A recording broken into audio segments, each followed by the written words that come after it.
Heads of states and government will gather in Tegucigalpa for an historic summit of the community of Latin American and Caribbean states to strengthen ties of integration. And the Dominican Republic has declared 3 days of national mourning after the collapse of a nightclub roof in the nation's capital claimed the life of at least 113 people. And the new tariffs of President of the United States, Donald Trump, come into force on Wednesday with a predicted strong impact on the global economy.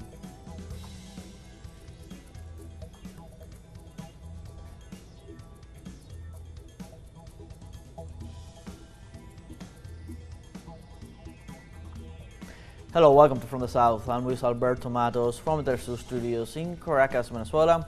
We begin with the news. Stay with us.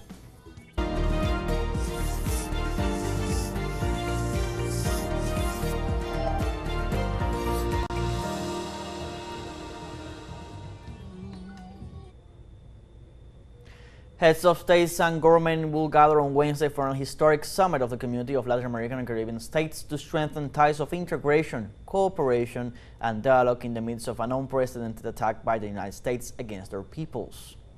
Several heads of states and government will join those already in Tegucigalpa with an important agenda to consolidate regional integration and build a bloc response to the brutal attack of the United States against the peoples of the world, and especially the peoples of Latin America and Caribbean. The President of Colombia, Gustavo Petro, who will receive the temporary presidency of the community from his counterpart, Xiomara Castro, assured that he will propose a bloc response to the tariff with which Washington intends to punish, in particular, the free peoples of the world. And the 9th Summit of the Latin American and Caribbean Communities of States 2025 began this Tuesday in Honduras. On the first day, the foreign ministers of several countries met to prepare a document that will be presented on Wednesday by the heads of states attending the meeting. Special Envoy Roberto Hugo Presa with all the details. The foreign ministers of the countries that make up the community of Latin American and Caribbean states, CELAC, arrived in Tegucigalpa in the last few hours. Among them, the ministers of Guatemala, Cuba, Costa Rica, Bolivia, Brazil, Colombia, and Venezuela, among others, stand out. The spirit of unity and integration is evident at this meeting. The most important thing is to keep CELAC strong as a regional mechanism for coordination and joint support. I think that is the most important thing, a CELAC that remains united to face the challenges of the future regardless of the governments it has and the ideological sign. I think that is the great achievement, to be able to sit down, dialogue, and reach common positions on the issues we consider a priority. The group of foreign ministers met on Tuesday to define the themes of a consensus document called the Tegucigalpa Declaration, which will be presented on Wednesday by the presidents attending the conclave. Some presidents arrived today in Tegucigalpa. The president of Uruguay, the interim president of Haiti, for example, have already arrived here. Other presidents are arriving today, such as President Lula, president of Cuba, and tomorrow other presidents will arrive, such as Mexico. Today also St. Vincent, President Petro. The 9th Summit of the Community of Latin American and Caribbean States has been called United for the Great Fatherland. One of the main objectives is to define a new direction for the regional integration policy in order to face new challenges, such as the interference of the United States. The slogan of the summit is United for the Great Fatherland, and this is a reflection of the fact that today, more than ever, this criterion of a united Great Fatherland is what can make us face the standoffs of foreign powers.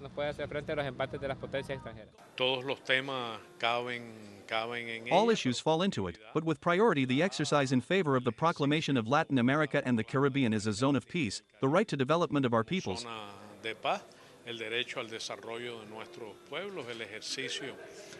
the exercise of sovereignty and self-determination of our peoples, and the cooperation and integration among Latin American and Caribbean countries.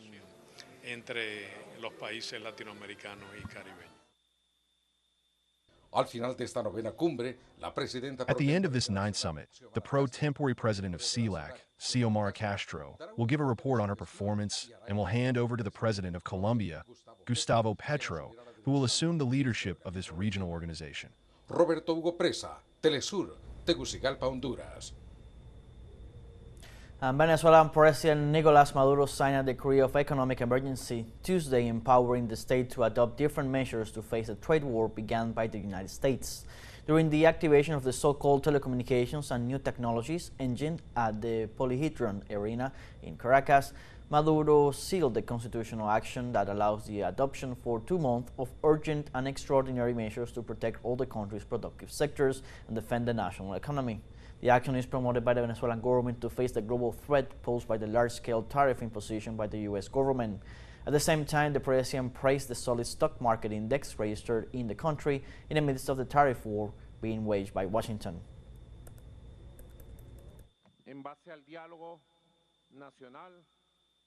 Based on the national dialogue, based on the national effort, I am going to proceed, as I announced yesterday, to sign the decree by which, in view of the international circumstances and the impact of the economic trade war against the world and against Venezuela, against our entire continent, I appeal to the constitutional powers granted to me by the decree of economic emergency to protect, integrally, all the productive sectors and guarantee balance, harmony, capacity of resistance and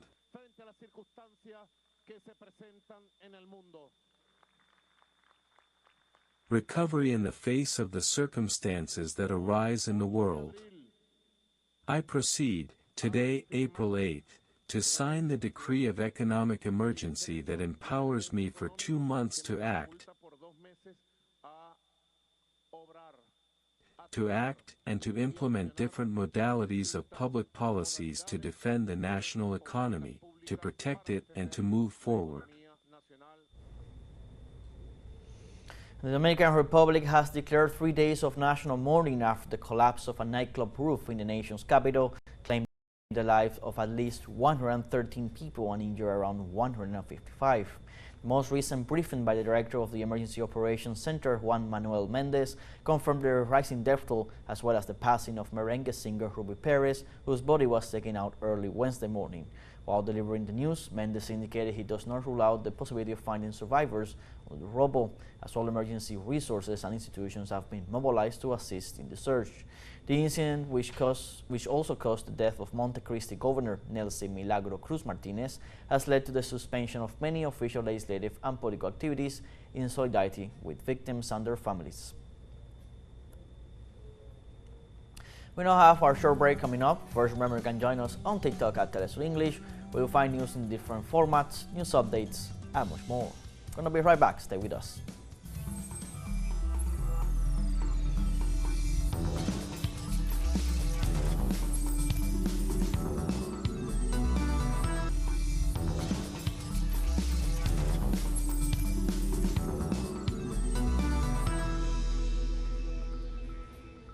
Welcome back. The new tariffs of the President of the United States, Donald Trump, came into force on Wednesday with a predicted strong impact on the global economy. The new tariff, while misnamed reciprocal tariffs, are being seen as a punishment for the countries of the world with which Washington has a trade deficit. At dawn on Wednesday, more than 60 countries are impacted by this measure from the White House, as China is charged 104%, the European Union 20%, plus additional levies of up to 50% for more than 50 countries, for which have led to the fall of global markets. And on the pretext of encouraging domestic production, U.S. President Donald Trump has announced new tariffs on pharmaceutical imports. As part of a series of tariffs he has imposed on various industries, the U.S. President is seeking to encourage foreign pharmaceutical companies to move their operations to the United States. Since taking office, the President has taken a reciprocal approach to tariffs against more than 185 countries, arguing that the United States has been disadvantaged in trade. Also in the United States, on Tuesday evening, 3 people were killed and 3 others were injured in a shooting. At about 5:30 p.m., law enforcement received 911 calls about a shooting at a townhouse complex in Spotsylvania County, about 97 kilometers southwest of Washington, D.C. Mayor Elizabeth Scott, spokesperson for the Spotsylvania Sheriff's Office, reported the information. No arrests have been made. 3 dozens upon dozens of officers out actively looking for suspects and preserving the crime scene. The people injured in the shooting have been taken to hospital. Their condition is unknown. No additional information about the victims was immediately available.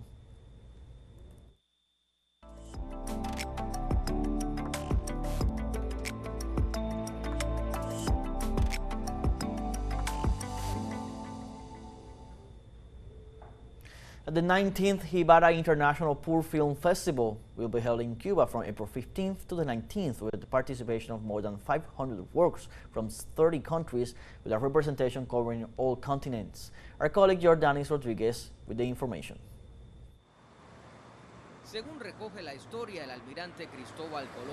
According to history, Admiral Christopher Columbus, in his transit through these lands of America, after observing the enigmatic landscape of the waters of this bay, wrote in his logbook on October 29, 1492, about the natural beauty of the area and the fact that the site has something mystical. It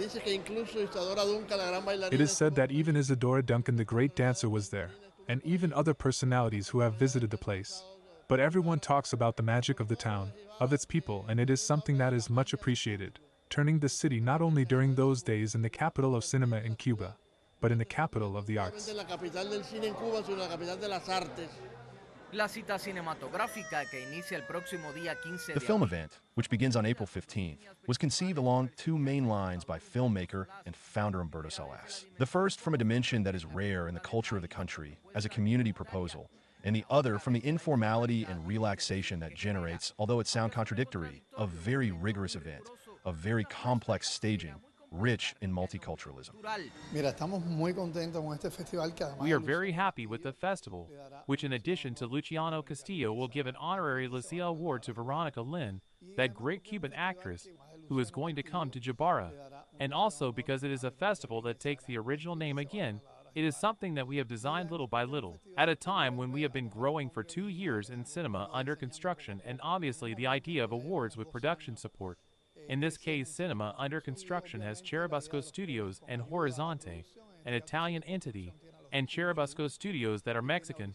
They are really important. We have a project that started last year, which is the Poor Cinema Factory, which was already a way of insinuating the name. The factory is a support to national cinema, but in the eastern region.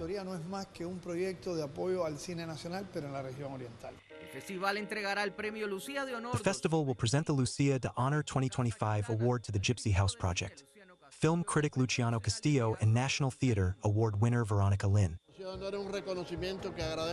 The Lucia of Honor is a recognition that I am very grateful for, which is a kind of crowning achievement of my work on the preservation of the national film heritage, and its safeguarding, that is, to look for alliances and alternatives to restore this heritage that is so important because it is the memory of the country, and we must fight all the time to ensure it for present and future generations. The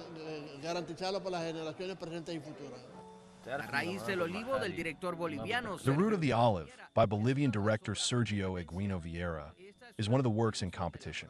This is a co-production of the Chosky Audiovisual Laboratory and Resumen Latino-American de Tercer Mundo, with the collaboration of Al Mayadeen in Spanish, which tells the story of 5 Palestinians in Cuba.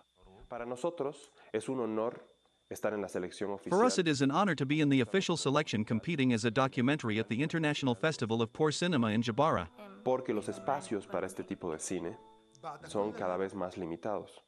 Because the spaces for this type of cinema are increasingly limited. Just remember that Netflix has removed all Palestinian films from its schedule. When we talk about censorship, we have to look at those big hegemonic media.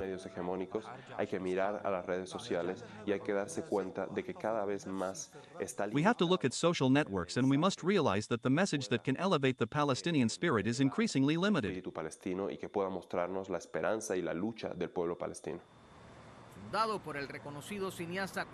Founded by the renowned Cuban filmmaker Humberto Salas, the Jabara International Poor Film Festival arrives in its 19th edition with a wide and innovative program that includes film sections to new theoretical events.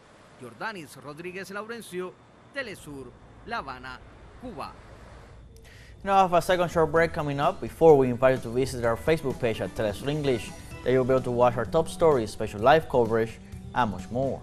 Follow our page and activate the notification button to stay up to date on world's most recent events. Final break, I'm going to be right back.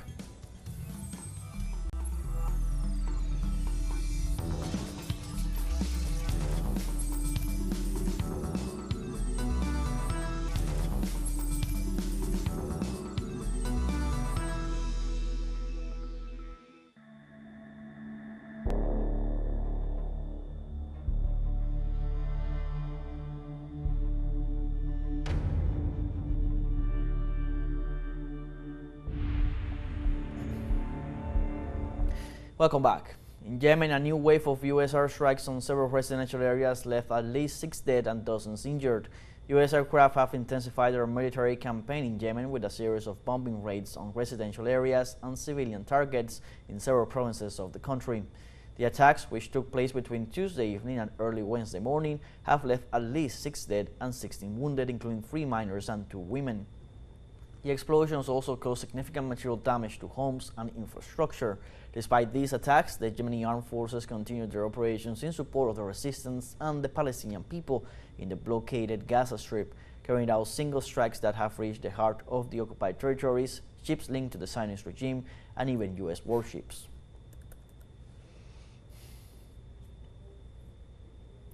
Russian local media reported Tuesday that the new round of Russia-U.S. talks are scheduled to take place in Istanbul, Turkey, on April 10th. Russia's new ambassador to the United States, Alexander Darchev, will lead the Russian delegation, and Deputy Assistant Secretary of State Sonata Kultur will head the U.S. team, the Russian Foreign Ministry reported. The substantive work would continue to remove numerous technical obstacles that hinder the work of diplomats from both countries, the ministry added. Russia and U.S. officials previously met in Istanbul on February 27th, where the two sides covered bilateral issues.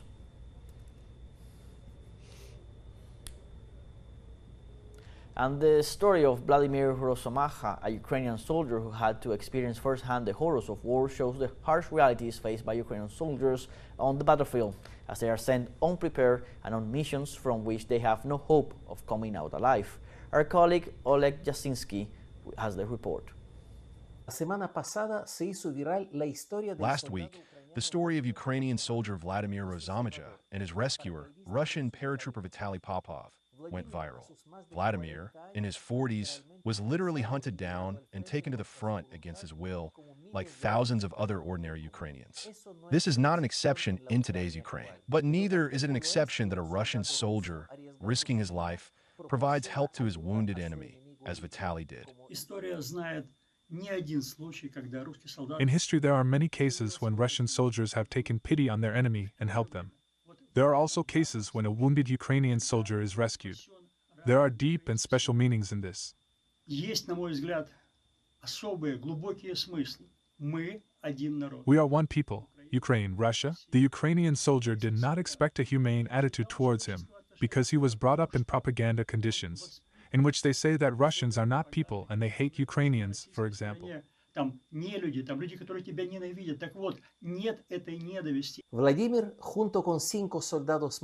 Vladimir, together with 5 other soldiers, were sent to recover a ruined building in a small village, and being wounded in an explosion, decided to surrender. Vitaly received orders to transport Vladimir to the rear. Under constant Ukrainian drone attacks against the 2 of them, Vitaly carried him for several kilometers. He carried me in his arms. Of course, we are brothers. I don't know where people like that come from. They tell us they are bad, but in the end you understand that it's the other way around. One of his people was wounded too, Russian. And yet, he carried me in his arms.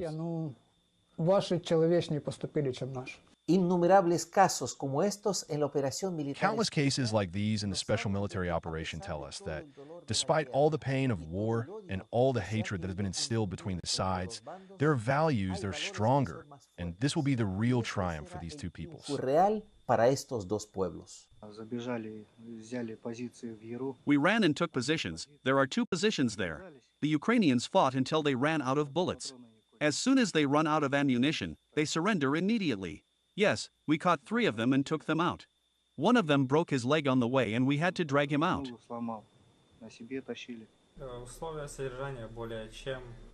The conditions we have here are very good. We have mattresses, blankets. They feed us well. They don't beat us or humiliate us. They feed us well, they don't beat us, they give us clothes. Nothing terrible happens here. It's better to surrender. I would not want to be exchanged. I am currently in captivity. I want to come back after the war, when there is peace. Estos actos de humanidad son una gran esperanza. These acts of humanity are a great hope for many servicemen, as well as civilians, who are in the conflict zone. When the soldiers of one side show compassion and desire to save the enemy, even in such complicated situations, their spirit really becomes invincible. It is not a war against the Ukrainians, it is a struggle to liberate them from Nazism. teleSUR, Moscow. And on Tuesday, thousands of protesters took to the streets for the fourth straight week in Hungary's capital in a show of enduring resistance to a recent law passed by the populist government on LGBTQ+ pride events. Demonstrators filled the Erzsébet Bridge over the Danube in central Budapest, demanding the withdrawal of the law that was fast-tracked through parliament in March by the Nationalist Party of Prime Minister Viktor Orban. The law makes it an offense to hold or attend events such as Pride that depict homosexuality to minors under 18, something some legal experts and human rights groups say is Orban's latest crackdown on Hungary's LGBTQ+ community and an arbitrary restriction on the right to assembly.